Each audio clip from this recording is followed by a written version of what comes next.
আপনি কয়েকটা ভোটের আশায় আপনি কেমনে কথা বলতে পারেন?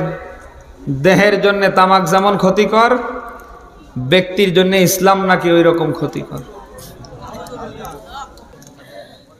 কিচ্ছু জানে না। বোম মারলে সূরা ফাতিহাটা শুদ্ধ করে পড়তে পারবে না। ওযুর ফরজ কয়টা পারবে না। গোসলের ফরজ কয়টা পারবে না। ফরজ গোসল কেমনে দিতে হয় কিচ্ছু পারে না। অথচ ফতোয়াবাজি দেখেছেন? আমার মাঝে মাঝে মনে হয় যে শয়তানদেরকে পায়ের জুতো খুলি আর এ পাশে ও পাশে পিটাই।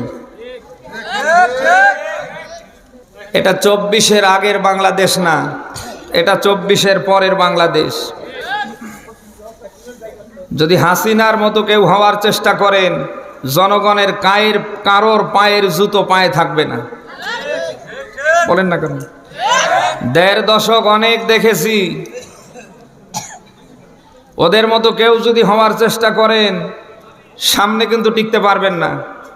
হাসিনাও গিয়েছে যে পথে, আপনাকেও যাওয়া লাগবে সে পথে। অতএব সাবধান। এটা 24-এর আগের বাংলাদেশ না, এটা 24-এর পরের বাংলাদেশ।